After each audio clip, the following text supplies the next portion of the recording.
받았어요. 못 받았지. 얘는 좀 얻어먹기 돌아다니 볼걸. 우리 애는 어제 자, 오늘 출애굽기 8강 거룩한 땅이라는 제목으로 말씀을 드리겠습니다. 성경은 출애굽기 3장 5절 한 절 보겠습니다. 출애굽기 3장 5절 다 같이 하나님 이르시되 이리로 가까이 오지 말라. 네가 선 곳은 거룩한 땅이니 내 발에 신을 벗으라. 아멘. 제가 한번 읽어드릴게요. 하나님 이르시되 이리로 가까이 오지 말라. 내가 선 곳은 거룩한 땅이니 내 발에서 신을 벗으라. 한 절이라서 좀 빨리 끝나겠죠. 속습니다. 설마. 지난주는 우리 빠진 가정들이 많아서 한 주를 쉬었는데 미처 안내를 못해가지고 인터넷으로 이렇게 듣는 분들이 왜 파일을 안 보내냐 연락이 와가지고 제가 안내를 미처 못 드렸습니다. 여기 오늘 말씀해 보면 이리로 가까이 오지 말라는 거하고 거룩한 땅이다, 그 다음에 신을 벗으라, 이 구절들이 다 연결이 되어 있습니다. 가까이 오지 말라 이 말은 거룩한 땅이니까 가까이 오지 말라 그런 뜻이고, 그럼 거룩한 땅에 가까이 오지 말라 이게 무슨 말이겠어요? 너는 안 거룩하다 이 말이죠. 너는 안 거룩하다, 너는 속되고 너는 더럽다 그 말입니다. 모세를 향해서 가까이 오지 마. 그런데 이제 신을 벗으라 그러거든요. 그럼 신을 벗으면 속된 것이 거룩해집니까? 그것도 좀 잘 이해가 안 가죠. 거룩해지는 게 되게 간단하다, 그죠? 신만 벗으면 되니까. 자, 신을 벗는 것과 거룩의 관계는 시간이 되면 하고 안 되면 오후에 하겠습니다. 오전에는 좀 이 거룩에 대해서만 좀 집중해서 말씀을 드리겠습니다. 도대체 하나님의 거룩이라고 하는 것이 뭐길래 하나님께서 모세에게 사명을 주시기 전에 이 거룩이라는 걸 들고 나오실까요?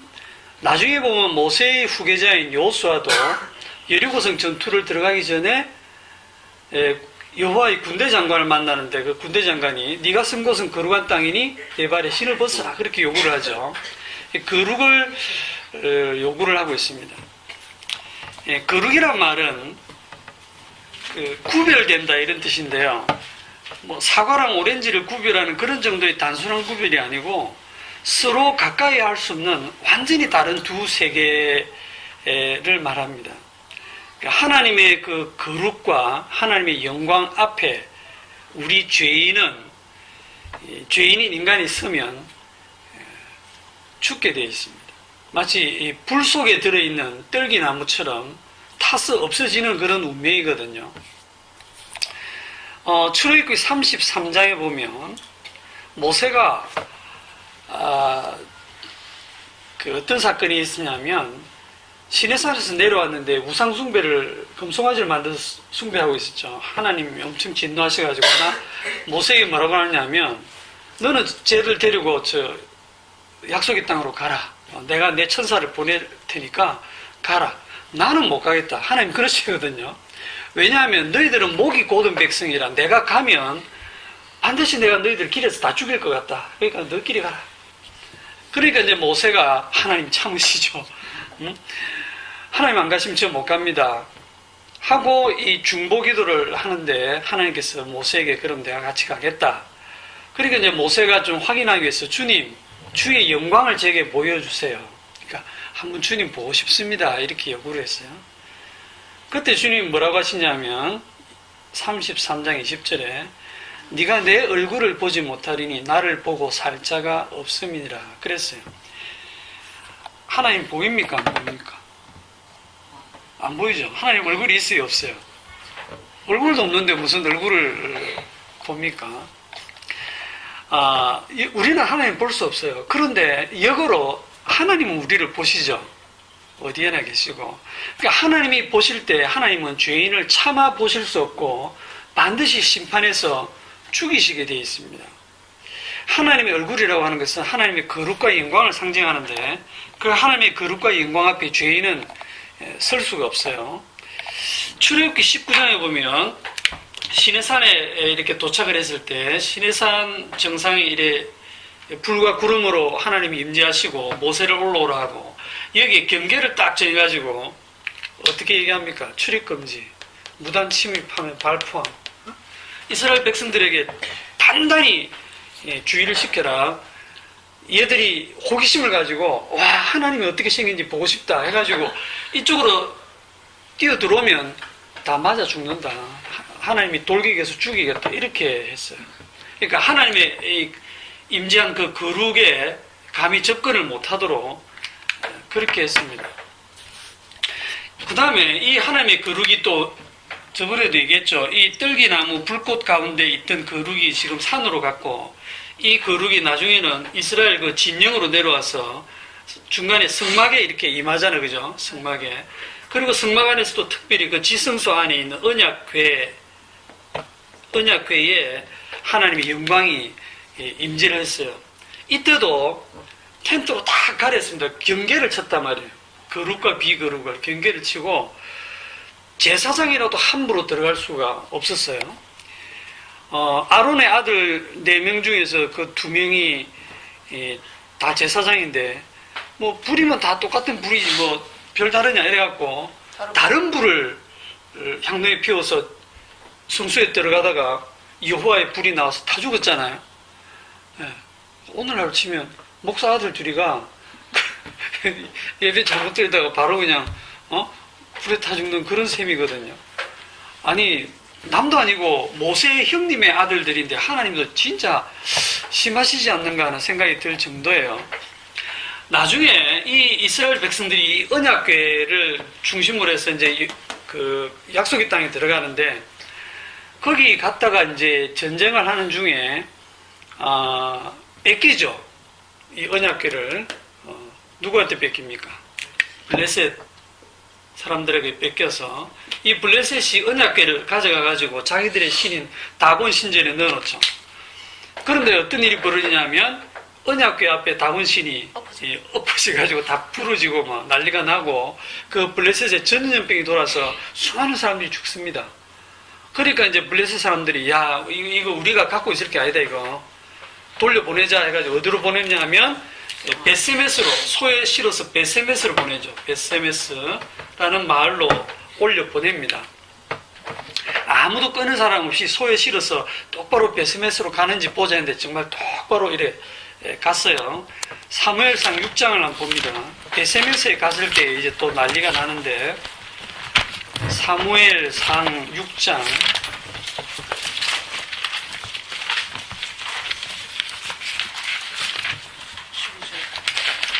6장 19절 항상 예상을 벗어나죠. 6장 19절 같이 읽읍시다.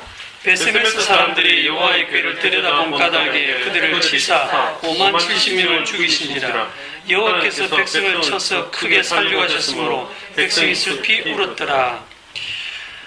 지금 언약궤가 이래 올라오니까 이스라엘 이 베세메스 사람들이 소를 잡고 수레를 부숴서 화목으로 써가지고 번제로 드리는데 그 언약궤가 너무 궁금하잖아요. 전에 뭐 들었는데 뭐가 들었을까? 뭐가 들어있다고는 얘기 들었는데 뭐 엄청 궁금하다. 돌판하고 뭐 이 망가 항아리하고 뭐 아론의 쌍난 지팡이가 들어있다고 하는데 궁금한단 말이죠. 그래서 한번 보자 하고 열어본 거예요. 열어볼 때 거기 있던 사람 다 죽은 겁니다.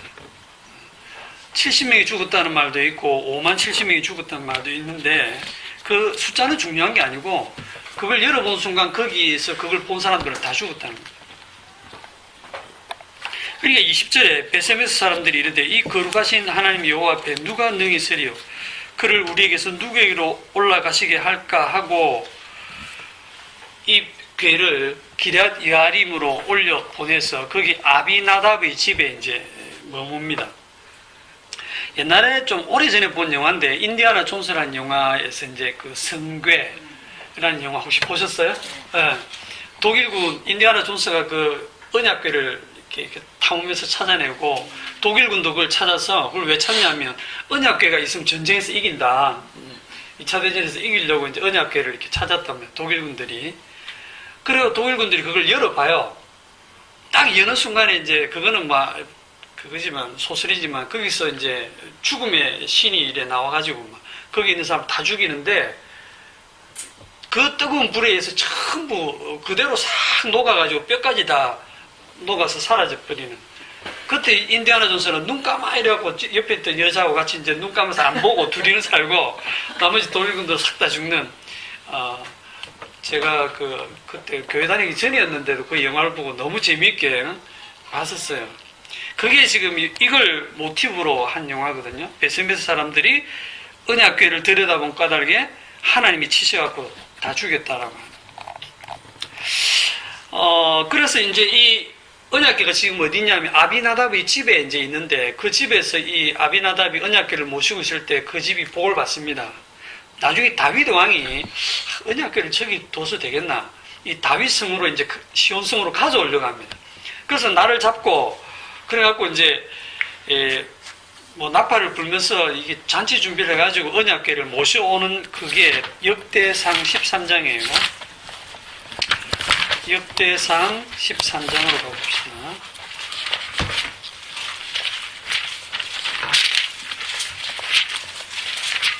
언약궤는 율법에 의하면 그 언약궤를 이렇게 고리에 끼워서 이 긴 지팡이 막대기 같은 게 있는데 그거를 네 사람이 어깨에 매게 돼 있습니다, 그죠?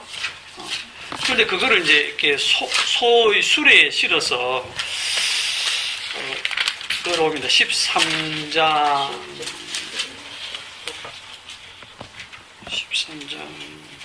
9절인가 봅시다. 8절부터 제가 볼게요. 다윗과 이스라엘 온 무리는 하나님 앞에서 힘을 다하여 뛰놀며 노래하며 수금과 비파와 소고와 재금과 나팔로 연주하니라. 완전히 온갖 악기를 다 동원해서 연주를 하면서 춤을 추면서 기뻐하면서 찬송하면서 여호와의 언약궤를 이제 제대로 모시게 됐다고 모시고 오는 거예요. 9절에 기돈의 타작마당에 이르렀으는 소들이 뛰므로 우사가 손을 펴서 궤를 붙들었더니. 궤를 왜 붙들었어요? 소가 뛰면서 수레가 흔들리니까 궤가 넘어지면 떨어지면 부서질 수가 있잖아요. 그러니까 우사가 이거 안 된다 이러고 궤를 딱 잡은 거예요. 안 넘어지게. 잘했잖아요. 10절에 우사가 손을 펴서 궤를 붙듦으로 말미암아 여호와께서 진노하사 치심에 그가 거기 하나님 앞에서 죽으니라. 여호와께서 우사의 몸을 찢으셨으므로 다윗이 노하여 그것을 베레스 우사라 부르니 그 이름이 오늘날까지 이르니라. 그날에 다윗이 하나님을 두려워하여 내가 어떻게 하나님의 궤를 내 곳으로 오게 하리요 하고 이 궤를 이제 오벳에돔의 집에다가 또 임시로 갖다 놓는 일이 있습니다. 여러분들이 이런 구약 성경을 읽다 보면 상당히 당황스러운 것이 우리가 평소 생각하는 그 하나님이 아니에요. 막 사랑이 많고 자비롭고 우리가 실수해도 참아주시는 인자하신 그런 하나님이 아닌 거예요. 사람으로 치면 뭔가 이 분노 조절 장애가 있지 않나 싶을 정도로 아니 뭐 별일도 아닌데 사람이 좋은 마음으로 하나님의 언약궤를 지키겠다고 손을 댔을 뿐인데 몸을 찢어서 죽이고 뭐 좀 호기심에 들여다 볼 수도 있지. 그거 뭐 본다고 닳습니까? 근데 봤다고 그 많은 블레셋 사람들을 베세메스 사람들을 하나님이 진노해서 죽이시거든. 이런 하나님에 대해서 너무 잔인한 하나님, 너무 폭력적인 하나님 이렇게 구약 성경을 보면서 생각합니다. 근데 신약에 오면 육신을 입고 오신 그 하나님이 예수님이잖아요. 예수님은 전혀 또 다르게 보이죠. 아주 인자하게 보이고 그죠. 그런데 여러분들이 이 하나님을 이상하게 생각하시면 안 됩니다. 이상한데. 이상하지만 이상하게 보일 수밖에 없지만 하나님의 거룩 앞에 죄인은 다 죽어마땅해요. 다 베레스 우사처럼 죽어마땅하고 베세메스 사람처럼 죽어마땅하고 진멸되어 마땅해요. 지금 살아있는 게 기적이거든요. 왜? 하나님 보고 계신데 이 살아있는 게 기적이란 말입니다. 이 거룩하신 하나님 앞에 죄인은 당장 죽어 마땅하다는 사실을 아셔야 돼요. 그런데 그 죽음이 지금 보류되고 있는 거예요. 하나님의 은혜로 보류되고 있는 거예요. 그러면서 하나님이 이 기록들을 통해서 하나님의 거룩이 얼마나 우리가 생각하는 그 거룩과 차원이 다른가, 하나님의 거룩과 그 영광, 그 공의로움이 얼마나 무시무시한가, 하나님의 그 진노가 얼마나 대단한 것인가를 조금씩 이렇게 이런 사건들을 통해서 보여주는 겁니다. 이런 거룩한 하나님 앞에 죄인인 인간이 누가 설 수 있겠어요? 어떻게 이 하나님 앞에 설 수 있겠습니까? 예? 어떤 사람들은 하나님 보여줘라, 내가 하나님 보면 믿겠다. 진짜 아무것도 모르는 소리예요. 보면 바로 죽는데. 자, 하나님 앞에, 이 거룩한 하나님 앞에 우리가 어떻게 설 수 있느냐? 답은 쉬워요. 거룩해지면 되겠죠. 하나님 우리에게 말씀하시잖아요. 내가 거룩하니 너희도 거룩하라. 그럼 그렇게 말씀하시면 사람들은 어떻게 반응하냐면, 그렇지, 거룩해야지 하고 거룩하려고 노력을 합니다. 자기가 거룩하게 살려고. 내가 거룩하니 너희도 거룩하라는 말씀을 하시면, 거룩할 수 있으니까 하라고 하시는구나 이런 생각하는데, 그게 말이 안 되는 얘기예요. 불가능한 얘기입니다. 마치 뭐와 같으냐면, 이미 다 썩어서 곰팡이가 핀 사과에게, 사과야 너 싱싱해져라, 응? 이거하고 똑같은 거예요. 그럴 때 사과가 싱싱해지려고 노력해. 썩은 사과가. 불가능한 거거든요. 이미 완전하게 타락한 인간에게 거룩하라, 이거는 불가능한 겁니다. 그런데 오늘 말씀 3장 5절에 보면, 내가 쓴 곳은 거룩한 땅이니, 이런 말씀이 나오는데, 이 거룩한 땅 할 때 이걸 한자로 쓰면, 이 거룩할 성자 한자로, 그죠? 거룩한 땅, 이렇게 성지, 순례 딱 떠오르죠? 예. 거룩한 땅, 저 약속의 땅, 이스라엘, 돈 모아가지고 성지 순례, 또 좀 대형교회는 목사들이, 저런 명목으로 성지 순례한다 해가지고, 교회 헌금 가지고, 여행 갔다 오고 그러잖아요. 지금, 하나님께서 여기는 거룩한 땅이다라고 했을 때, 모세가 서 있는 그 땅이 언제부터 거룩했어요? 평소에 밟고 다니던 땅인데, 이 땅이 뭐가 특별해서 거룩한 땅입니까? 그냥 문지 풀풀 날리고 가시떨기 나무 굴러다니는 그런 광야인데, 광야의 어느 한 장소인데, 그 땅을 하나님이 지금 거룩한 곳이다라고 하거든요. 언제부터 거룩하게 됐나요? 하나님 계실 때. 네. 하나님이 이 거룩하지 않는 땅인데, 하나님이, 거룩하신 하나님이 임재하는 순간 거룩한 땅이 된 겁니다. 그 땅이 거룩하게 되기 위해서 뭐 한 게 있습니까? 땅이 한 거 없는데. 땅이 아무것도 한 거 없어요. 그냥 땅은 땅 노릇만 하고 있었어요. 나는 그냥 땅. 아무것도 한 거 없어요. 땅은 그냥 피동적이에요. 그런데 갑자기 하늘의 세계가 그 땅에 딱 임하니까 그 땅이 거룩한 땅이 된 거예요. 그 말은 거룩의 원인이 땅에 있지 않다라는 거예요. 거룩은 하나님께만 붙이는 거예요. 하나님께 있습니다. 거룩은. 그 거룩한 하나님이 임재하는 순간 비거룩했던 그 땅이 거룩한 땅으로 변하는 거예요. 이거는 이제 우리 상식하고 너무 안 맞는 것이, 여러분들이 그 싱싱한 사과하고 곰팡이 난 썩은 사과하고를 한 박스에 같이 넣어 놓습니까? 그래 딱 넣어 놓으면 하루 지나면 다 싱싱한 사과 되죠? 아닙니다. 싱싱한 사과가 썩은 사과 때문에 같이 썩어버리죠. 그래서 구별합니다. 거룩한 것과 속된 것, 더러운 것 구별해야지. 섞어놔 놓으면 항상 거룩보다는 비거룩이 이겨. 정결한 것보다는 더러운 게 이겨가지고, 여러분 먹는 물하고 못 먹는 물 싹 섞으면 먹어요, 못 먹어요? 못 먹는 물이 많아지는 거예요. 네. 그래서 진짜 복음과 복음 아닌 걸 섞어 놓으면 복음 아닌 거예요. 어떤 부분은 복음이고 어떤 건 아니. 그래도 저분은 어떤 부분은 복음이야. 아닌 거예요. 섞어 놓으면 다 못 먹는 물이에요. 더러운 것이 깨끗한 걸 이기는 것이 세상의 이치입니다. 섞어 놔놓으면. 그래서 구약의 레위기도 보면 꼭 세상 법칙처럼 설명해 놨어요. 구약의 레위기에 보면 정결의식이 있는데 너희들은 더러운 거 만지지 마라. 부정한 짐승 먹지 마라. 부정한 짐승 죽었을 때는 그 시체도 만지지 마라. 문둥병자는 부정하니 만지지 마라. 그러니까 문둥병자는 쫓겨나서 성 밖에서 살잖아, 그죠? 그러니까 너희는 거룩한 백성이니 거룩한 음식만 먹고 부정한 거 만지지 말고 이렇게 거룩을 유지하라고 얘기를 하거든요. 이거는 우리 세상 상식과 아주 비슷하게 설명을 하세요. 그런데 신약 성경을 넘어오면 바뀝니다. 예수님께서 부정한 자들과 어울려요. 세리와 죄인들과 창기들과 어울립니다. 같이 술을 즐기고 먹기를 탐하는 자라고 그렇게 지금 예수님이 그런 얘기를 들어요. 그리고 문둥병자가 왔을 때 예수님이 그 문둥병자에게 손을 댑니다.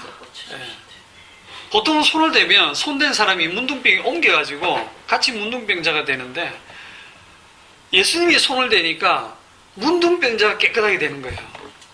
이거는 마치 싱싱한 사과하고 썩은 사과를 딱 접촉을 했는데 썩었던 사과가 다시 싱싱하게 싹 변하는 거랑 같은 기적이 일어난 겁니다. 그러니까 그게 뭘 얘기해 주냐면 예수님은 거룩하신 분일 뿐 아니라 거룩하게 하시는 분이라는 거예요. 거룩하게 하시는 분.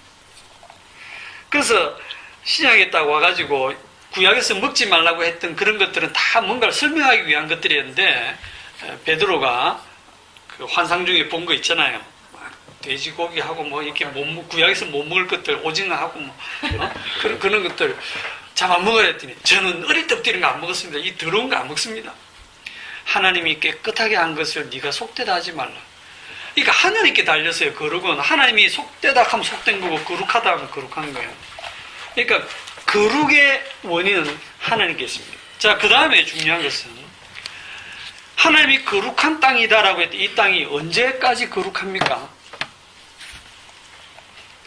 한 번 해병은 영원한 해병이다 하는 것처럼 뭐 한 번 거룩한 땅은 영원히 거룩한 땅입니까?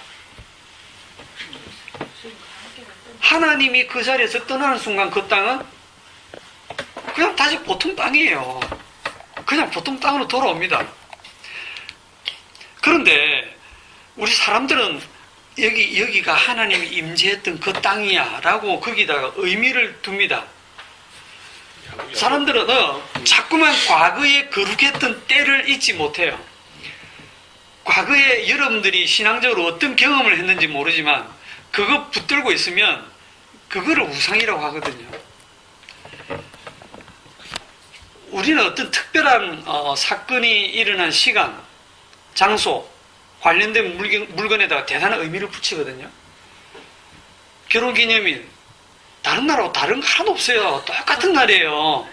그런데 결혼기념일날 뭐 안 해주면 성질 내거든요.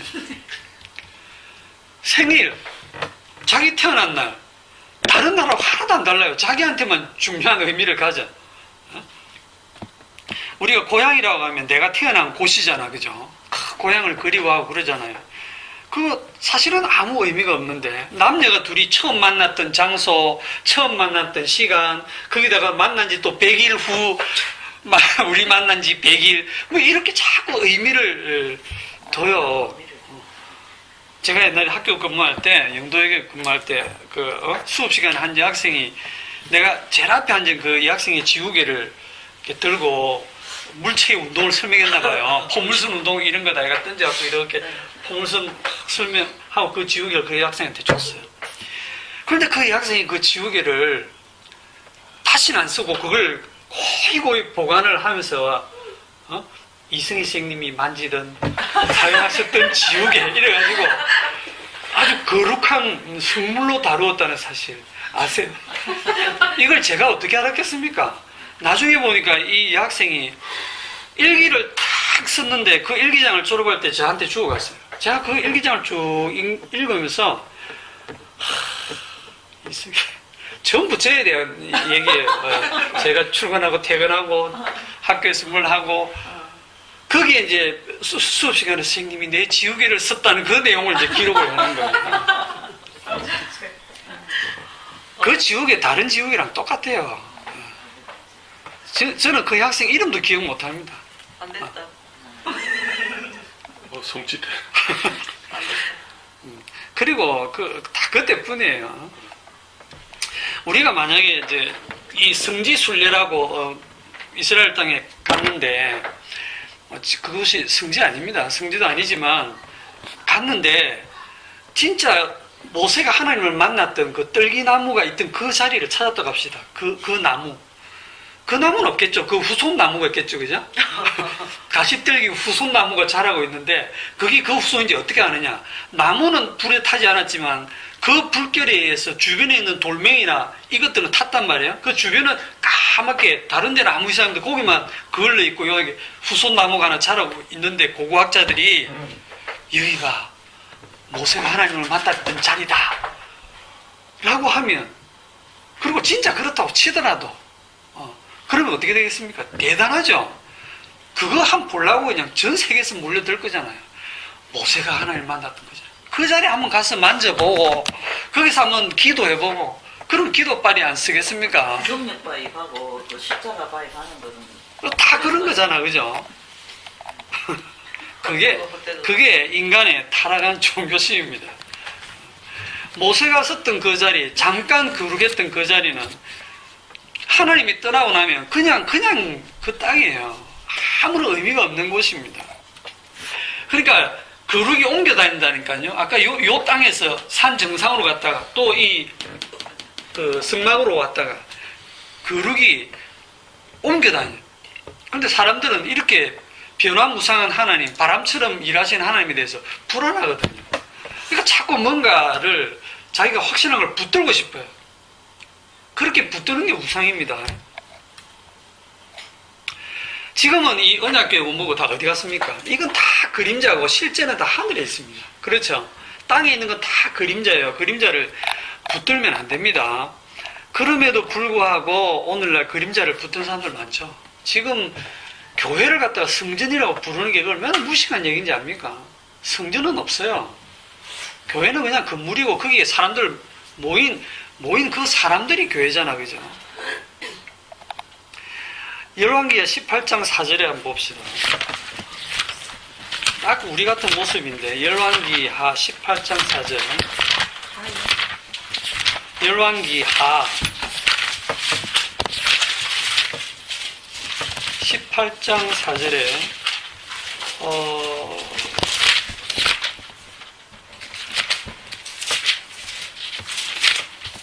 18장 4절 다 같이 시작. 그가 여러 산당들을 제거하며 주상을 깨뜨리며 아세라 목상을 찍으며 모세가 만들었던 노뱀을 이스라엘 자손이 이때까지 향하여 분양으로 그것을 부수고 누스단이라는 일을 걸었더라. 히스기야 왕이 종교개혁을 하면서 여러 우상들을 부수면서 모세가 만들었던 노뱀, 그 옛날 그 광야에서 원망하다가 불뱀이 나타나서 백성들을 물어 죽일 때 백성들이 부르짖을 때 하나님이 모세를 향해서 구리뱀을 만들어 달아라. 바라보는 자는 살리라. 그때 노뱀 만들어 달았는데 그 바라보는 사람 다 살았거든요. 그러고 나서 그게 끝입니다. 그게. 그런데 사람들은 어떠느냐면 그 노뱀 보고 살았다. 내가 저거 볼 때 내 뱀에게 물렸던 독이 바로 빠지면서 치료됐다. 오, 귀한 노뱀이시여. 아니 뱀한테 물렸는데 뱀을 쳐다보면 좀 예, 그러니까 그 노뱀을 버릴 수가 없는 거예요. 그래서 그거를 신전에 모셔놓고 매일 제사 지내는 거예요. 그걸 음란하게 섬기는 거예요. 그게 우상입니다. 그거를 부수었다 그랬어요. 부수면서 너후스단이다. 너후스단이다 밑에 주석을 보면 뭐라고 되냐면 노조각이다. 무슨 얘기냐면 이거 신 아니야. 이거 그냥 하나의 노조각이야 하고 부숴버리는 거야. 예. 진짜 신앙인이라면 여러분들이 이 땅에 있는 모든 것들이 다 헛된 것들이고 사람들이 귀하다고 여기고 거룩하다고 하는 뭐 성전이고 뭐고 다 여러분들이 그걸 뛰어넘을 수 있어야 됩니다. 그거 전부 다 그냥 벽돌 쪼가리일 뿐이에요. 거룩한 곳이 아닙니다. 자, 거룩하신 하나님이 이 죄인 가운데 거할 때에 죄인들이 그 불 속에 있는 떨기나무처럼 다 타서 사라지는 것이 당연하고 마땅한 일인데도 불구하고 죄인인 인간들 속에 하나님이 계신데도 죄인이 소멸되지 않고 생존이 가능한 이유는 뭘까요? 지지난주에 한번 얘기를 드렸던 것 같은데 그 이유가 뭘까요? 이 성막에서 계속 뭐가 이루어지고 있습니까? 매일 희생제사가 드려지고 있죠. 희생제물, 희생제사. 계속 정결한 짐승의 피가 드려지고 있습니다. 이것은 장차 오실 하나님의 아들 예수님의 그 피를 십자가에서 흘리시는 그 피를 보여주고 있죠.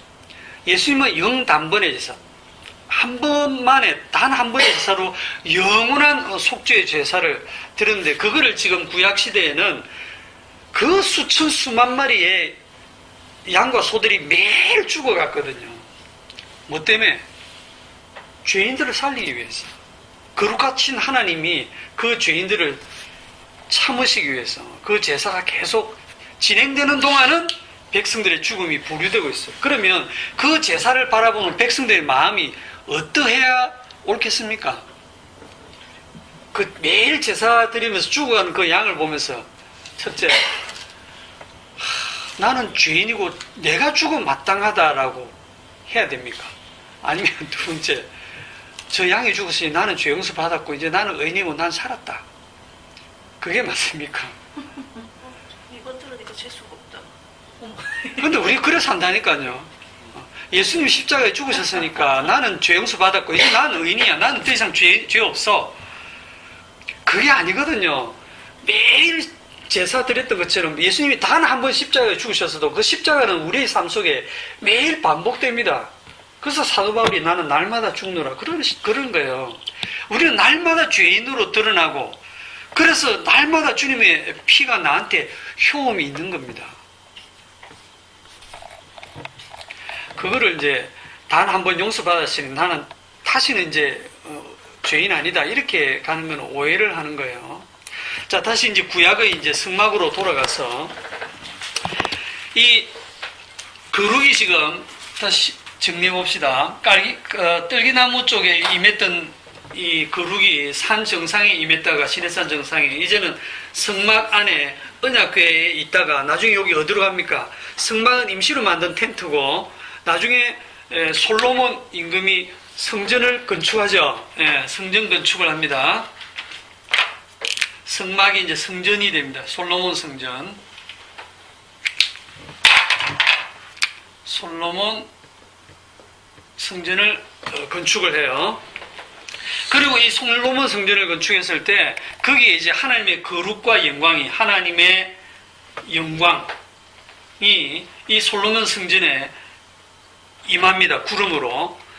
그거를 어떻게 표현하냐면 하나님의 영광을 원어로는 뭐 쉐키나 이렇게 얘기하는데 그게 구름과 불과 연기 이런 걸로 이렇게 묘사가 되고 있습니다. 출애굽기 19장 18절에 보면 시내산에 연기가 자욱하니 여호와께서 불 가운데 거기 강림하심이라. 불과 구름, 연기 이런 것들이 하나님의 임재를 상징합니다. 자, 출애굽기 40장 34절에 보면 구름이 회막에 덮이고 여호와의 영광이 성막에 충만하며 그래서 성막에 충만했던 그 영광이 이제 어디로 가느냐 하면 열왕기상 8장을 찾읍시다. 열왕기상 8장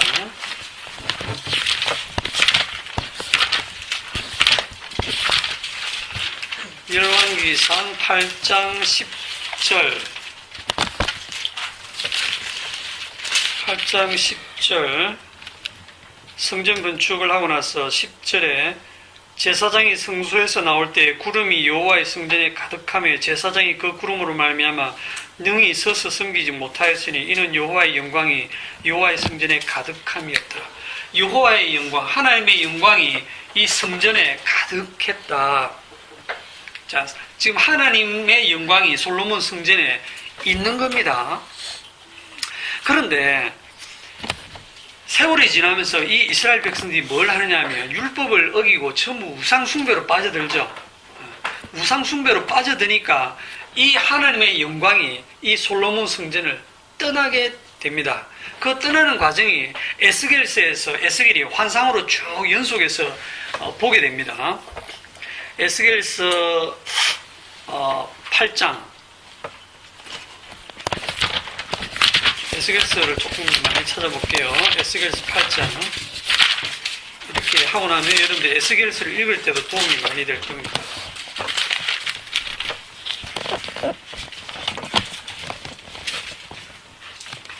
에스겔서 8장 1절, 여섯째 해 여섯째 달 초다새에 나는 집에 앉았고 유다의 장로들은 내 앞에 앉아 있는데 주 여호와의 권능이 거기서 내게 내리기로 내가 보니 불같은 형상이 있더라. 그 허리 아래의 모양은 불같고 허리 위에는 광채가 나서 단쇠 같은데 그가 손 같은 것을 펴서 내 머리털 한 모숨을 잡으며 주의 영이 나를 들어 천지 사이로 올리시고 하나님의 환상 가운데 나를 이끌어 예루살렘으로 가서 안뜰로 들어가는 북향문에 이르시니, 자, 예루살렘으로 갔단 말은 성전으로 갔단 말이죠. 북향하는 문에 이르시니 거기에 질투의 우상, 곧 질투를 일어나게 하는 우상의 자리가 있는 곳이라. 여기에 지금 성전에 온갖 우상들을 지금 갖다 놓고 있습니다. 이스라엘 하나님의 영광이 거기 있는데 내가 들에서 본 모습과 같더라. 우상이 있는데도 불구하고 아직 하나님이 참으시고 하나님의 영광이 성전에 머물러 있어요. 있는데 6절에 그가 또 내게 이르시되 인자야 이스라엘 족속이 행하는 일을 보느냐. 그들이 여기서 크게 가증한 일을 행하여 나로 내 성소를 멀리 떠나게 하느니라. 너는 다시 다른 큰 가증한 일을 보리라 하시더라. 그러면서 그 에스겔이 계속 그 우상 숭배하는 환상들을 쭉 봅니다. 이것들 때문에 하나님의 영광이 떠난다라고 설명을 합니다. 그러면서 10장 4절에 보세요. 10장 4절에 여호와의 영광이 그룹에서 올라와 성전 문지방에 이르니 구름이 성전에 가득하며 여호와의 영화로운 광채가 뜰에 가득하여. 지금 여호와의 영광이 그룹, 언약궤의 그 위가 그룹이 이렇게 만들어져 있잖아요, 그죠? 그 위에서 여호와의 영광이 올라와서 성전 문지방으로 갑니다. 10장 18절 여호와의 영광이 성전 문지방을 떠나서 그룹들 위에 머무르니. 자, 여호와의 영광이 아까 저 언약궤 위에서 이제는 문지방으로 왔고 그게 다시 공중으로 올라와서 이제 실제 그 만들어 놓은 그룹 말고 진짜 그룹 천사들 위에 머무르게 됩니다. 지금 여호와의 영광이 성전 안에 있는 언약궤에서 하나하나 옮겨가는 장면을 지금 설명하고 있는 거예요.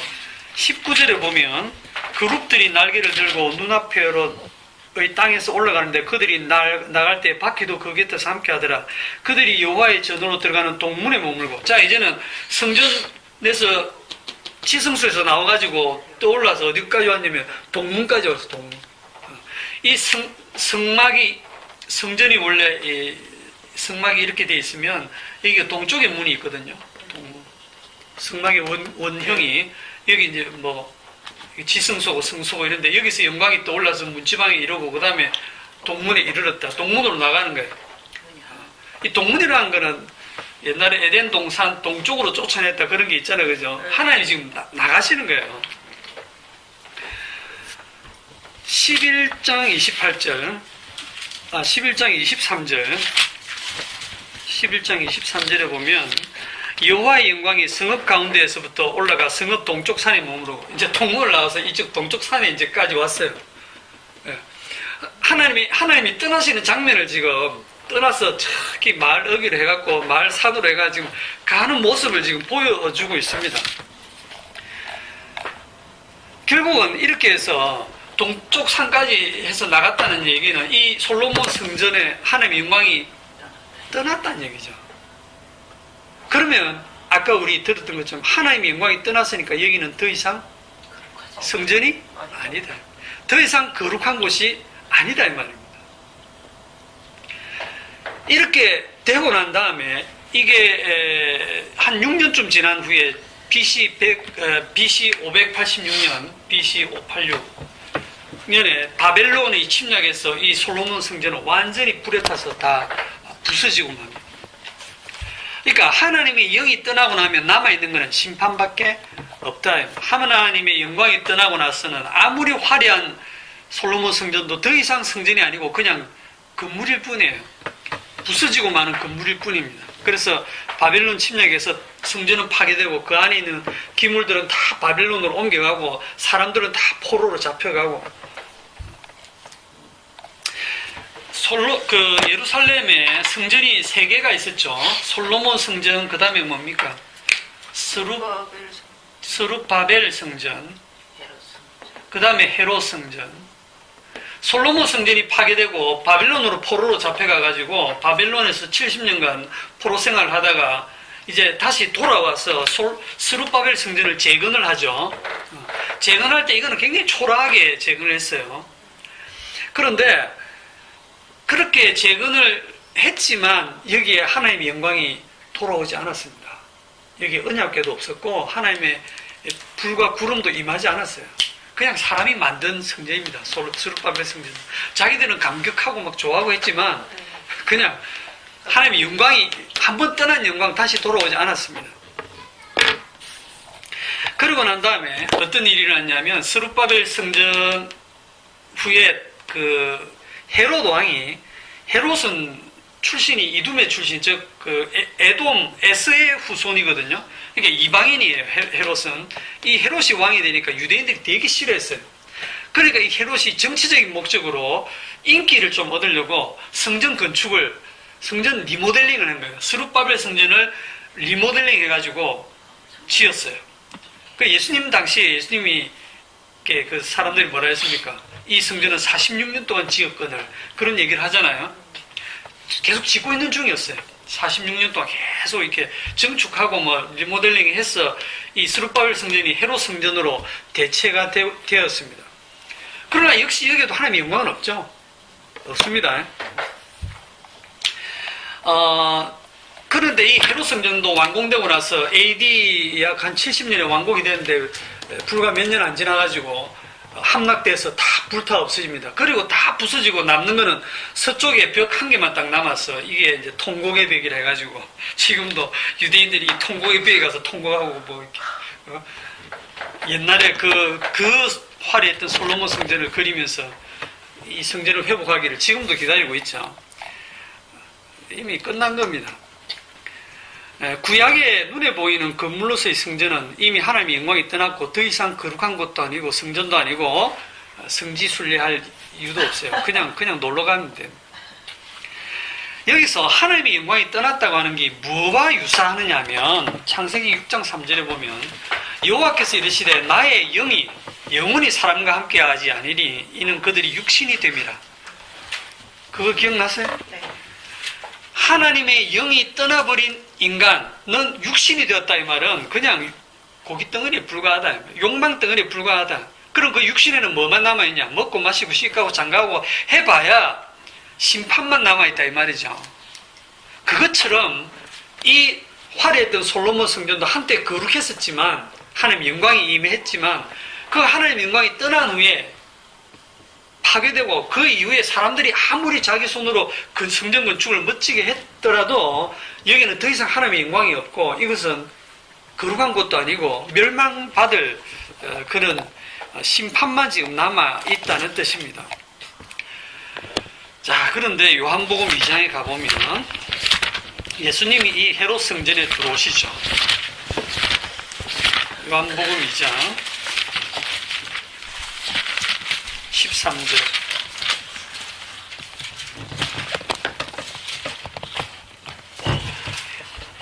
유대인의 유월절이 가까운지라 예수께서 예루살렘으로 올라가셨더니 이제 유월절 되면 온 그 흩어져 있던 유대인들이 성전에 모여서 그 축제를 하면서 제사를 지내죠. 성전 안에서 소와 양과 비둘기 파는 사람들과 돈 바꾸는 사람들이 앉아 있는 것을 보시고 노건으로 채찍을 만드사 양이나 소를 다 성전에서 내쫓으시고 돈 바꾸는 사람들의 돈을 쏟으시며 상을 엎으시고 비둘기 파는 사람들에게 이르시되 이것을 여기서 가져가라. 내 아버지의 집으로 장사하는 집을 만들지 말라 하시니 제자들이 성경 말씀에 주의 전을 사모하는 열심히 나를 삼키리라 한 것을 기억하더라. 이에 유대인들이 대답하여 예수께 말하기를 네가 이런 일을 행하니 무슨 표적을 우리에게 보이겠느냐. 예수께서 대답하여 이르시되 너희가 이 성전을 헐라 내가 사흘 동안에 일으키리라. 유대인들이 이르되 이 성전은 46년 동안에 지었거늘 네가 3일 동안에 일으키겠느냐 하더라. 그러나 예수는 성전된 자기 육체를 가리켜 말씀하신 것이라. 죽은 자 가운데서 살아나신 후에야 제자들이 이 말씀하신 것을 기억하고 성경과 예수께서 하신 말씀을 믿었더라. 우리는 이제 보통 이 구절을, 이 본문을 뭐라고 하냐면 성전 청결 사건, 이렇게, 예, 개혁교회도 마찬가지고 성전 청결 사건이라고 합니다. 성전 아닙니다. 성전도 아닌 걸 무슨 청결하게 합니까? 예? 이걸 가지고 오늘날 우리 교회는 성전인데 성전을 청결하게 해야 된다고 교회 안에서 뭐 보험 팔고 장사하지 말라고 뭐 그런 거 아니거든요. 지금 이 당시에 소와 양과 비둘기 파는 거 당연합니다. 왜냐하면 멀리 먼 나라에 흩어져 있던 유대인들이 거기서부터 양과 소를 끌고 올 수 없거든요. 율법에도 그냥 돈으로 갖고 와서 가까이 와서 사라 그랬어요, 재물을. 그리고 또 외국에 있던 그 돈을 가지고 와서 히브리 사람들이 쓰는 그 랩돈이나 이런 세겔로 바꾸려면 환전상도 있어야 되잖아요. 이거 당연히 다 있어야 될 것들이거든요. 그런데 이걸 예수님이 다 뒤집어 엎어버린 거예요. 이거는 청결하게 하는 게 아니고요. 이거 성전은 아니다 이 말입니다. 성전이라고 믿고 있는 걸 박살을 내버리신 거예요. 이것 때문에 예수님이 죽습니다. 왜? 자기들이 거룩하다고 여기고 있던 성전을 건드렸거든요. 네? 그런데 예수님이 너희가 이 성전을 헐라 할 때 이 성전이 누구냐면 예수님 자신을 말하는 거예요. 성전된 자기 육신을 말한다 할 때 그러면 하나님의 거룩한 하나님의 영광이 어디에 지금 머물러 있는 거예요? 예수님의 그 육신에 머물러 있는 거예요. 말씀이 육신이 되어 우리 가운데 가시며 우리가 그 영광을 보니 아버지의 독생자의 영광이요 은혜와 진리가 충만하더라. 그런데 그게 딱 보니까 그냥 보통 사람이야. 우리하고 다를 바 하나도 없는 보통 사람인데 거기에 하나님의 영광이 지금 머물러 있다는 거예요. 아무도 알아보지 못하는 영광. 예? 옛날에 그 모세는 하나님의 영광을 대하고 나서 얼굴에서 광채가 나서 수건을 쓰고 있었는데 그거는 사람들이 기억하는데 예수님의 얼굴에 있는 하나님의 영광은 못 알아보는 거예요. 왜냐하면 사람하고 똑같이 왔기 때문에. 너희가 이 성전을 헐라 내가 사흘 동안에 일으키리라. 이것 때문에 이제 예수님이 죽으시죠. 자, 그런데 기왕 봤으니까 17절에 주의 전을 사모하는 열심히 나를 삼키리라. 이것도 굉장히 많이 오해를 하거든요. 주의 전을 사모하는 열심히 나를 삼키리라. 무슨 뜻입니까? 누가 주의 전을 사모합니까? 유대인들이 문구상 보면 유대인들이 주의 전을 사모합니까? 예수님이 주의 전을 사모합니까? 네? 유대인들은 주의 전을 사모하는 척하나? 아니요. 진짜 사모하죠. 사모했는데? 사모했기 때문에 얼마나 여러 군데서 흩어져가지고 그 사모하는 마음으로 와가지고 자기 돈 들여서 재물을 사고 제사 지내고 그래 하겠습니까? 지금 여기에 수많이 모인 이 유대인들이 얼마나 주의 성전을 사모합니까? 그 사모하는 열심이 예수를 죽인다 이 말입니다. 여러분들은 이거를 읽을 때 예수님이 성전을 사모해가지고 내 아버지 집을 이렇게 더럽히다니 하고 청결하게 하신 줄 알죠? 아닙니다. 이거는 내 아버지의 집도 아니고 이건 성전도 아니야 하고 그냥 완전히 그거를 박살을 내버리신 거예요. 시편 69편 7절에서 9절까지 안 찾으시고 찾지 마시고 거기에 지금 주의 전을 사모하니 열심히 나를 삼킨다는 말씀을 인용해 온 구절인데 그게 읽어보면 이게 말하는 본인이 사모한다는 게 아니고 주변이 그걸 사모하면서 나를 죽인다라고 하는 그런 뜻인 걸 알 수가 있어요. 그래서 이 주의 전을 사모하는 열심히 유대인들입니다. 유대인들이 그 하나님의 성전을 사모하는 그 열심, 하나님을 잘 믿겠다고 하는 그 열심, 말씀 중심으로 살겠다, 성전 중심으로 살겠다, 경건하게 살겠다 하는 그 열심이 예수를 주겠다 이 말입니다. 하나님의 아들.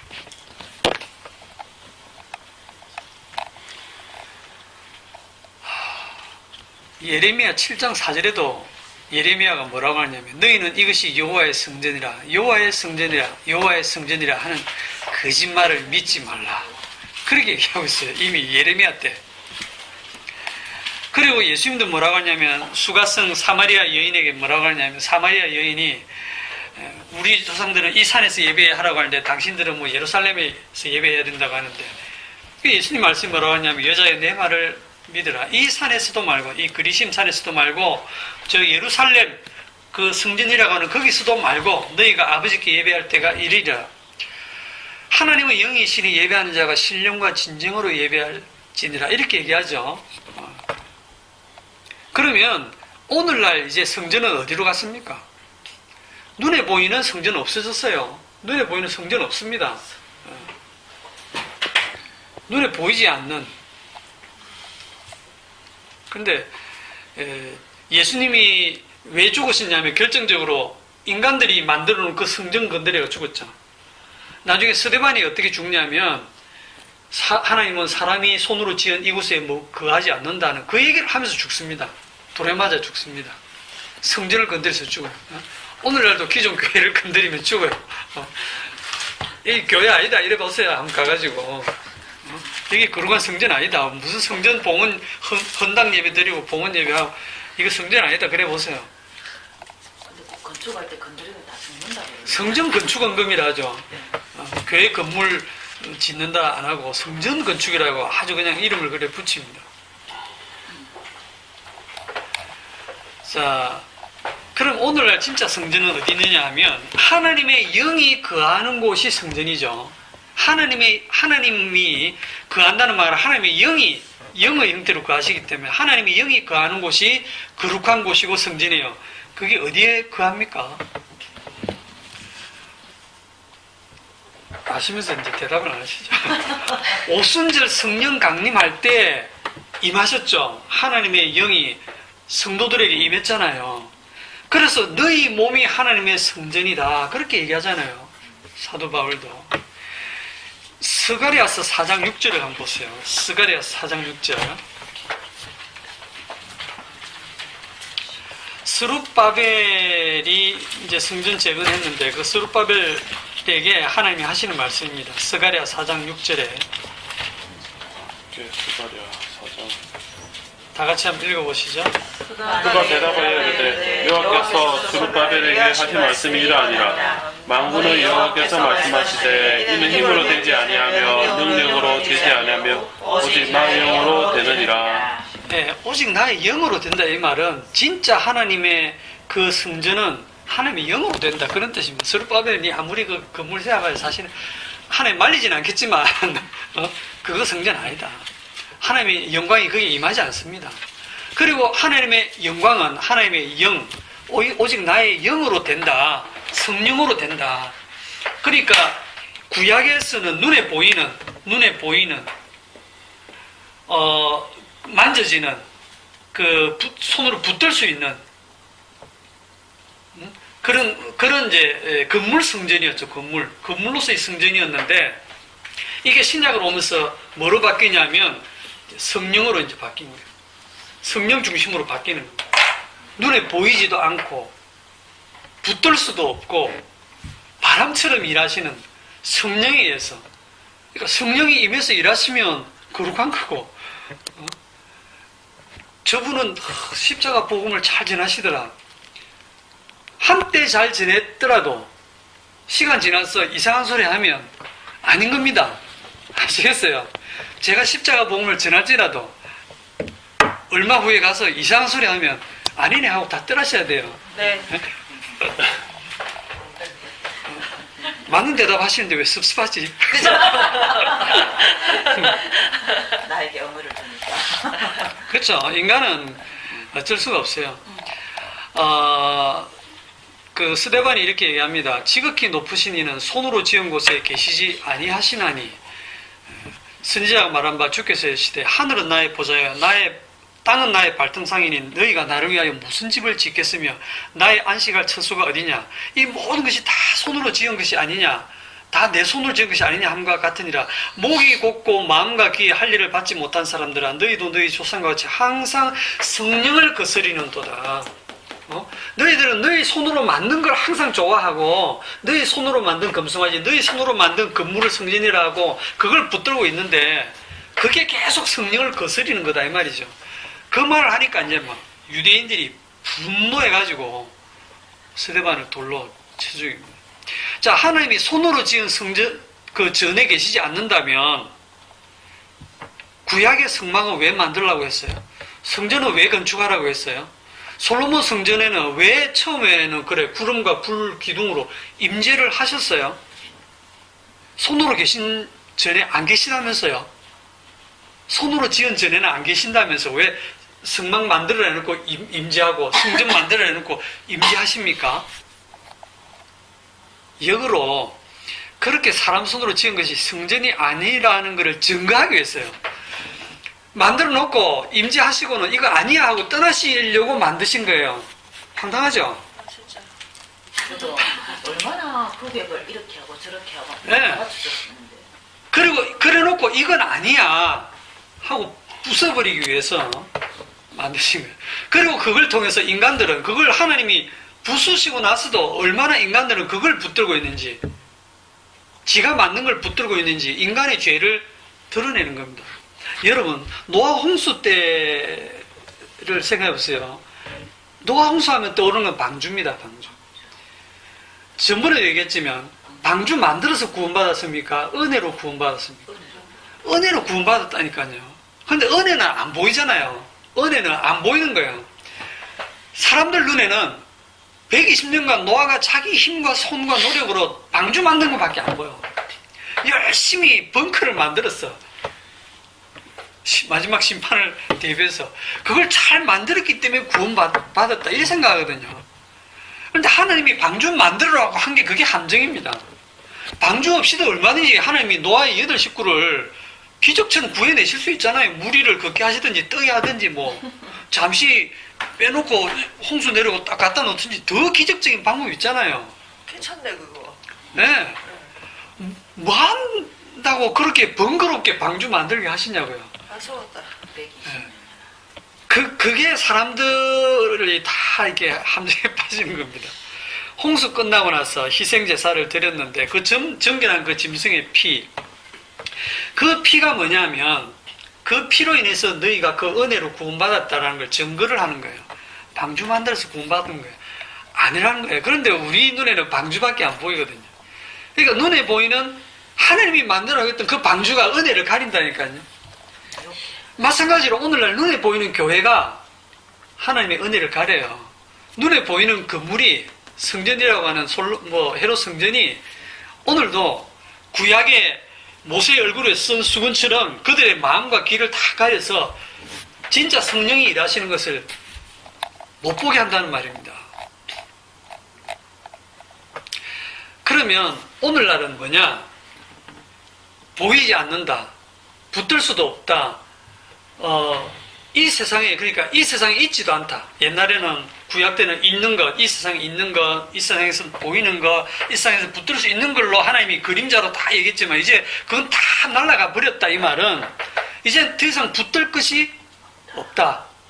근데 여러분이 뭔가 마음으로 뭔가를 붙들고 있으면 그 우상입니다.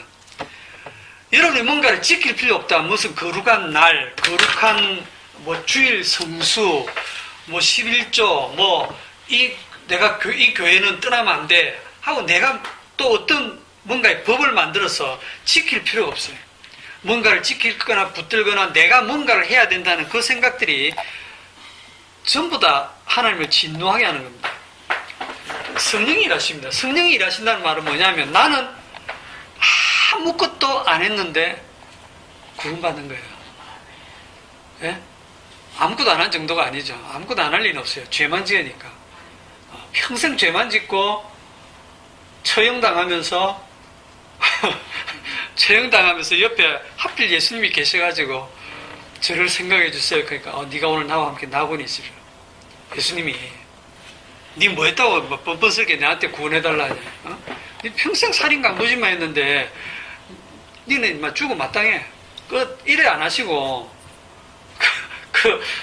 강도에게 네가 오늘 나와 함께 낙원에 있으리라. 그게요, 이 거룩이라고 하는 것은 십자가에서 완성이 됩니다. 주님 홀로 다 이루신 그 거룩을 우리가 무슨 수를 써서 거룩하게 되는 게 아니에요. 진짜 거룩하려고 했었던 사람들이 누굽니까? 바리새인들이죠. 바리새인이란 말 뜻이 뭡니까? 바리새인. 구별. 그렇죠. 구별. 분리주의자입니다. 분리주의자. 우리는 거룩해. 우리는 부정한 거 안 만져. 우리는 세리와 죄인과 창기들하고 안 놀아. 너희는 저리 가. 우리는 거룩한 택한 백성이야. 그리고 거룩한 하나님의 말씀을 지켜 하고 진짜 열심을 가지고 말씀을 지키고 열심으로 예배드리고 순종하고 살았거든요. 누가 봐도 가장 거룩해 보이는 사람들이 바리새인들이에요. 그런데 그 바리새인들을 향해서 예수님이 독사의 자식들, 마귀 새끼들아, 너희들에게서 무슨 거룩이 나온단 말이에요. 그랬을 때 진짜 성도는 맞습니다. 제가 마귀 새끼입니다. 제가 죄인 중에 괴수입니다. 이렇게 나오는 거예요. 우리는 늘 죄인으로 드러나고 주님의 십자가에서 완성하신 그 거룩이 우리에게 그냥 덮어 씌워져서 은혜로 우리가 거룩함을 입는 겁니다. 내가 거룩하니 너희도 거룩하라, 이 말은 주님의 거룩을 그냥 선물로 씌워주시는 거예요. 그럼 여러분 그냥 아멘하고 받으시면 됩니다. 기도합시다. 하나님의 은혜를 감사합니다. 오직 주님께서 십자가에서 홀로 다 이루신 것을 우리에게 주시는데도 불구하고 자꾸만 우리는 내가 뭔가를 해서 하나님께 받으려고 하는 그런 악한 일을 하고 있습니다. 우리의 삶 속에서 주의 성령께서 늘 인도하셔서 오직 십자가만 자랑하는 그런 모습으로 드러나게 하여 주옵소서. 예수님의 이름으로 기도하옵나이다. 아멘. 한 구절